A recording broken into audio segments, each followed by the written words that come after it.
Section 3-4. It's on the definition of derivative as a function. The objective of this section is given the equation of a function, find the equation of the derivative function. If you recall at the end of the last section there, we were sketching the derivative function. In fact, we were even using the nderiv command to sketch the derivative on our calculator. And the question is, can we actually come up with what the equation of that function is? And so we're going to look at how we can actually do that here. All right. Let's start out with just a little recall here from the last section, actually, on the forward difference quotient. And actually, this will kind of lead us right into that definition that we're looking for how we find the derivative function. And let's just sketch a function here. It really doesn't matter what our function looks like. Let's sketch a function that looks like this. We'll call that f of x. And let's pick a point here. We'll call this x. That corresponds, remember, to the point x, f of x.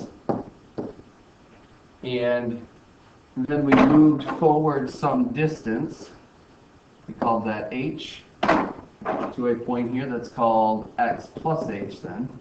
And that corresponds to this point right here, which is the point x plus h, f of x plus h. And then the forward difference quotient was just the slope between those two. Again, it was called the forward difference quotient because from point x we moved forward that distance h. So our forward difference quotient was simply this. Abbreviated that FDQ. It's the slope here. It's the change in y's over the change in x's. So it's f of x plus h minus f of x all over x plus h minus x. And I just put that in parentheses. That in this case, it's not too difficult if the denominator is simplified properly, but if it helps you to add parentheses, do so. The numerator stays the same. And here again, remember the x's cancel out in the denominator, so this is all over h. And that right there is our forward difference quotient. And what I want to use that for is I want to take the limit of this formula for slope, this forward difference quotient. And what I'm going to force to happen is I'm going to force this distance h here between these 2 points to get smaller and smaller and smaller. In other words, I'm going to force h to approach a value of 0. And by doing so, in essence, what's going to happen is the distance between these 2 points becomes smaller and smaller and smaller, and thus I get not just the derivative at a point, but I'll actually get the derivative function when I do that. And the reason for that is you can see that in this forward difference quotient formula, I have both x and h in there. And because of that fact, when I let h go to 0, I'll still have x's in there. I won't come up with just a number anymore to represent the slope at one point, but rather I'll have an equation that represents the slope at every single point. And that's what we're looking for. So that brings us to then our definition of a derivative as a function. And there's actually several different ways that we can see this written. I'm going to start out with the way that we just basically saw there in our forward difference quotient. Again, we're going to define what f prime of x is. This is now a derivative function because of the fact that it's going to find the derivative at every single point. It's going to be a function in terms of x. Gives me an equation. So it's that limit as h goes to 0 of this forward difference quotient, f of x plus h minus f of x all over h. Now, as far as why we use the forward difference quotient, it's just by history and convention that that's what we use. Technically, you could use any one of the 3 difference quotients, the forward, backward, or symmetric, and you get the same result, but by tradition, this is the one we use. So that's what we're going to stick to. Now, that's one way that we can write this. And again, you can see that as I let h go to 0, that I'm going to end up with x's still in that forward difference quotient. And because of the fact that I'll still have x's in there, that's what's going to give me this as a function of x. And it gives me an equation. Right. Other ways that we might see this written, sometimes we replace h with delta x. So instead of calling, let me scroll back up to our graph there, instead of calling that distance between those 2 points h, we might call this delta x. And so let me just label that as delta x is another way that we might mark that distance there. It means the same thing. Okay, of course this point here changes from x plus h to x plus delta x when we do that. And it changes my formula slightly as well because I replace all the h's with delta x's. But that's all we can see, or that's what we can see happens here. If I replace the h with delta x, I have the limit as delta x goes to 0 of f of x plus delta x instead of h minus f of x all over delta x. So that's all we've done. It's basically a substitution of variables. And another way that we might see this written is a limit as delta x goes to y, or excuse me, delta x goes to 0 of delta y over delta x. It's really just measuring a change in y over a change in x is what we see there when we measure f of x plus h minus f of x. That's a change in y. So this is another way that we can write that difference quotient. Most of the time we're going to write it in the first form. There will be some times that we use the delta x instead of h like you see in the second form. And some cases we're going to write it in that last form, but not very often. All right. One last term that we should describe here for us so that we understand what this means, and that is differentiation, or sometimes we call it to differentiate. Differentiation is the process of finding an equation for the derivative of a function. So the book might ask you to use differentiation to find f prime, or they might say differentiate f of x to find f prime of x. Those all mean find the derivative. That's another way that we describe a derivative, differentiation. All right, so take a look at example 1. And let's put this definition that we just came up with for a derivative to work here. It says given f of x equals x to the 5th. So let's write down that function there. F of x equals x to the 5th. Use the definition of derivative to find an equation for f prime of x. So again, notice that we're not finding the derivative at a single point. They didn't ask us to find the derivative at 2 or the derivative at 5 or at negative 7.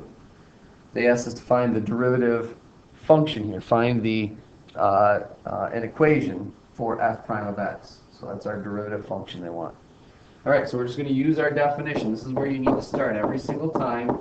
Just write down the definition that we just had up there. So it's the f prime of x is equal to the limit as h goes to 0 of f of x plus h minus f of x all over h. All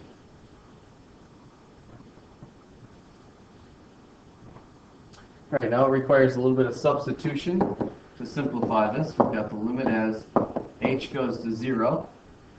F of x plus h, that means that in my function for f of x, I'm going to replace the x's in there with x plus h.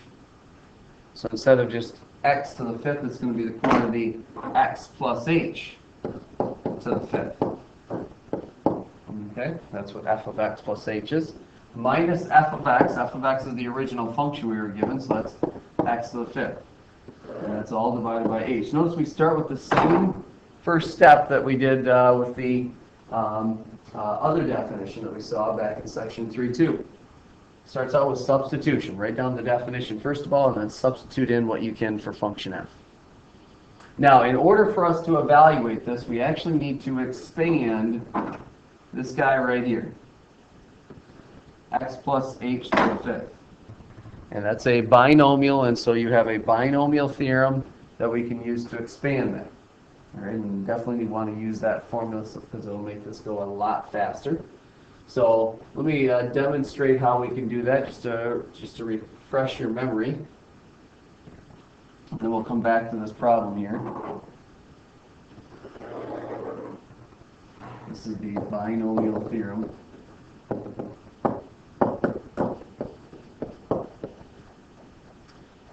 When when we expand this binomial, raise it to the fifth power, we're actually going to get 6 terms. There's going to be one more term than the power. And then the second thing that I need to know is what are the coefficients of those 6 terms going to be? You know that there's going to be 6 terms, what are the coefficients? And there are several ways that you can do that. I'm going to just show you one way with using Pascal's Triangle.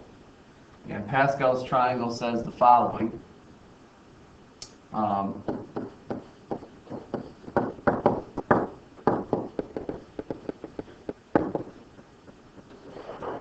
Pascal's Triangle looks something like this. Start out with ones like this, and then each row starts out with a 1, and then the next row is 1, 2, 1 here. And the way that I know it's 1, 2, 1 is because I add the 1 and the 1 together to get me the 2. The next row, again, it starts with 1, and then it's a 3, 3, 1, and again, the reason I know that is because 1 plus 2 gives me 3, 2 plus 1 gives me 3, and it begins with 1. And we continue doing this. 1, 4, 6, 4, 1, and so forth. We'll do one more of these. So we have 1, 5, 10, 10, 5, 1. And that's actually the row that we need. What these rows of Pascal's Triangle show us are actually the coefficients for this expansion that we're about to do. In fact, if I were to write down that if I wanted to take something like, I'm going to put it in terms of a and b here. Well, actually, let's just use x and h. If I was going to take x plus h and raise it to the 0 power, anything to the 0 power, of course, is equal to 1. And so I would get just 1. And the next row there, if I were to take x plus h and raise it to the first power, of course, anything to the first power is the same thing I started with, so that would just be 1x plus 1h. And if I were to take x plus h and raise it to the second power, I would get, of course, this, don't forget when you do that, you get a third term there, you get a middle term. You get x squared, you'd have 2xh, and you'd have a 1h squared. So those are the coefficients of that expansion, and so forth. So this is x plus h cubed, or the coefficients, I should say. This is the x plus h to the fourth, and then finally x plus h to the fifth. These are the coefficients when we expand them. Okay? So if I want to take x plus h and raise it to the fifth power, I now know how to find my exponents. And then the next thing I need to know is what are the actual terms going to be. And the way to do that is you just simply just put a line there. The way to do that is just simply start out with x to the power that you're raising this to, and h to the 0 power. And as you go term by term, decrease the power of h and increase the power of, decrease the power of x and increase the power of h. So let me show you what that means. The coefficient for the first term is the 1 that I see right there from Pascal's Triangle. And then I start out with x to the fifth, h to the 0. So I start out with x to the fifth power, the power I'm raising this to. This is x plus h to the fifth, sorry. And h to the 0. And then I add that to the next coefficient is the 5. And it's x to the fourth, h to the first. The next coefficient is the 10, x cubed, h squared. The next coefficient is 10, x squared, h cubed. Again, notice that I'm decreasing the powers on my x's, increasing the powers on h. Next coefficient is the 5, x to the first, h to the fourth, and then finally it's 1 times x to the 0, h to the fifth power. Now that's actually writing down everything. There's some things that we usually would not write down here. For example, coefficients of 1 are not necessary. H to the 0, that's just 1. Same with the very last term there, x to the 0, that's 1. Writing down h to the first, we just write that as h, and so forth. So when we do this, we get x to the fifth plus 5x to the fourth h plus 10x cubed h squared plus 10x squared h cubed plus 5x h to the fourth plus h to the fifth. That's how we'll write that down when we expand this. Okay? So let's go back to our problem here. And continue on with this. This was kind of just a side note here of how we're going to do that expansion. And so we had f prime of x was equal to the limit as h goes to 0 of x plus h to the fifth minus x to the fifth all over h. And that's what we started out with here. And now let's substitute in. I know the x plus h to the fifth, we've just written that out actually. So this is the limit as h goes to 0 of x to the fifth plus 5x to the fourth h plus 10x cubed h squared plus 10x squared h cubed plus 5x h to the fourth plus h to the fifth. That right there is x plus h to the fifth. And I still have that minus x to the fifth. So minus x to the fifth still goes at the end, and this is all divided by h. Now, turns out that the stuff I'm subtracting here from the end in the numerator, in this case the x to the fifth, will cancel out with something here that I've just expanded. It's going to happen every time for you. Those will cancel out. And not only that, but if you look at what you have in your numerator, each term in the numerator has an h in it now. So let's factor out an h from each of the terms that are in the numerator. So I'll be left with 5x to the fourth when I factor out the h, plus 10x cubed h, plus 10x squared h squared, plus 5x h cubed, plus h to the fourth. And this is all divided by h. And here are my h's that will cancel out.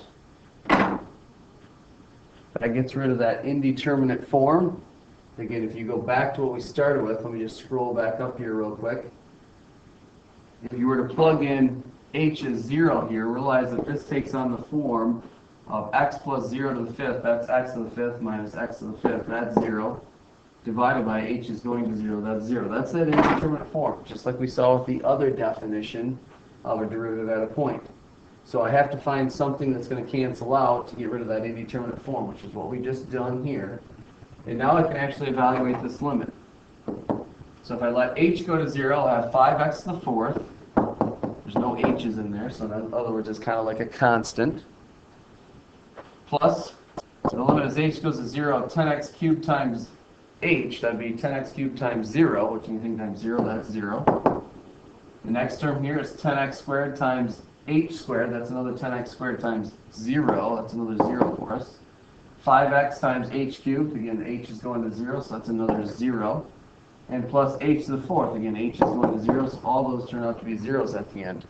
Normally we won't write all those zeros out, but just so you see we've evaluated each of those terms, I want to indicate that here. And so we end up with 5x to the fourth.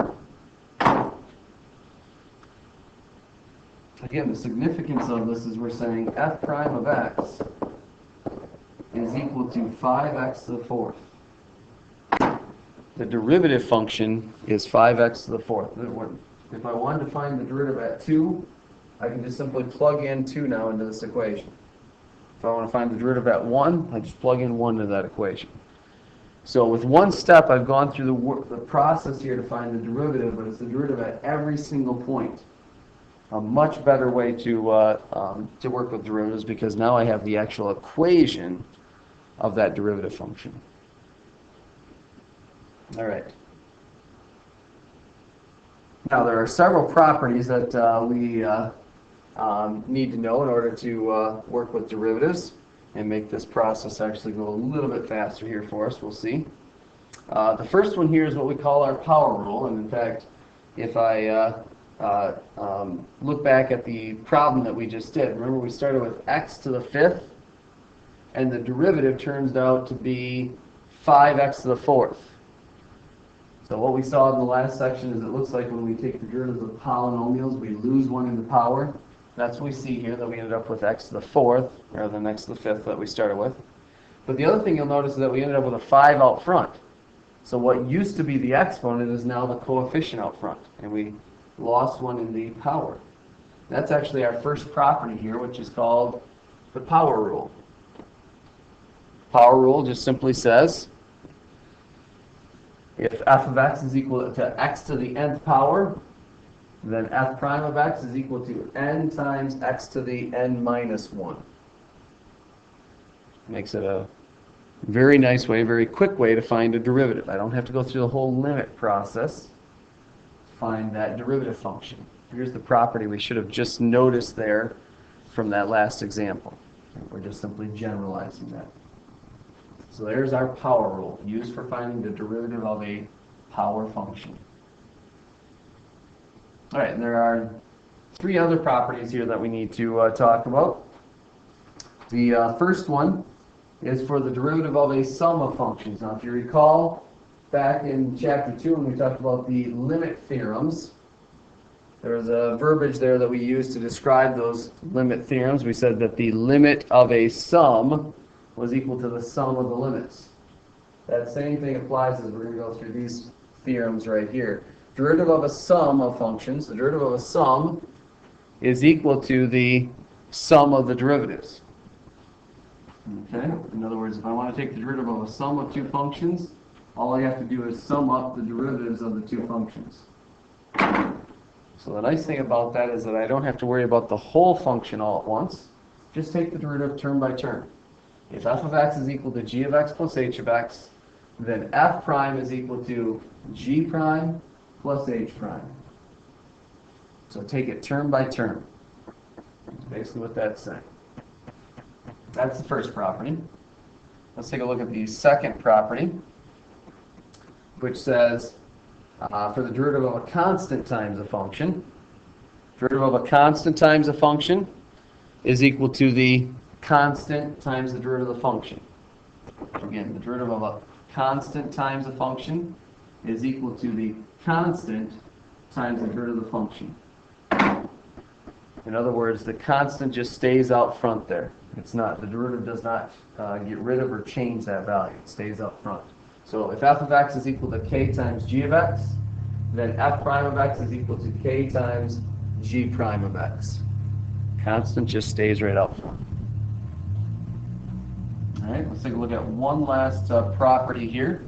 This is the one that I think we have seen many times now, or at least noticed many times now, but this is the derivative of a constant function. Remember, a constant function would be a horizontal line, and the slope of a horizontal line, which is what the derivative finds for us, is slope, is 0 everywhere. So this one shouldn't be too much of a surprise for us, that if f of x is equal to some constant k, then f prime of x is equal to 0.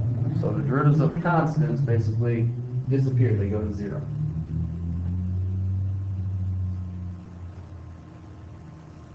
All right, let's use those properties in a couple of examples here.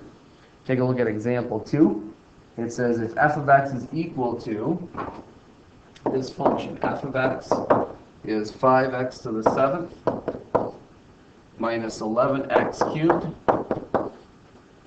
plus 12x minus 47. Then f prime of x is equal to what? Find f prime of x is what they say. So we're just going to go through and use the properties that we've just learned to do this. You could again go back to that limit definition and actually evaluate it that way. We're going to use the properties that we just learned. So the first thing that I should notice is that I've actually got a sum of 4 functions here. So I'm going to use that sum property. And the sum property says the limit of a sum is equal to the sum, or excuse me, the derivative of a sum is equal to the sum of the derivatives. So I can take each derivative individually and then add all those up, in other words. So let's focus on the first one here, 5x to the 7th. I've got a constant 5 times a function x to the 7th. And my rule for the derivative of a constant times a function was the constant stays out front. So the derivative is 5 times the derivative of my function, which my function in this case is a power function, x to the 7th. And my rule for the derivative of a power function, the 7 comes out front, times x raised to, and we subtract 1 from our exponent, so it's x to the 6th. So it's 5 times 7x to the 6th.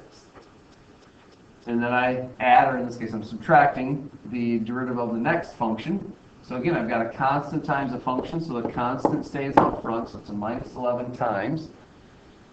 times the derivative of my function, which my function is another power function, so follow your power rule. The 3 comes out front, times x raised to, and you subtract 1 from the exponent to get x squared. And then we add that to the next function. That's another constant, 12, times my function x. So our rule is the 12 stays out front, times the derivative of my function. Now, if you want to, think of this as being x to the first. I'll put a little 1 there to indicate it's x to the first. If it helps you to write it that way, go ahead and do so. So the derivative of that, of course, using your power rule, is 1 times x to the 0 power. The 1 comes out front, the exponent comes out front, and you subtract 1 from your exponent to get 0. And then finally, at the end, minus the derivative of 47. 47 is a constant, so we said the derivative of constants are 0. And now let's just kind of combine these coefficients so it makes it look a little bit nicer. 5 times 7 is 35, x to the 6th. 3 times 11, that's 33, minus 33, x squared. Now 1 times x to the 0. X to the 0 is just 1. 1 times that, of course, is just 1. So we end up with just 12 there. Notice that when you have a linear term, 12x, it's linear. The derivative is just the 12, which makes sense since the derivative is the slope. The slope of the linear function is, of course, the coefficient out front. There's our derivative function. All right, that is the end of this section here for us. So let's, we'll end right now.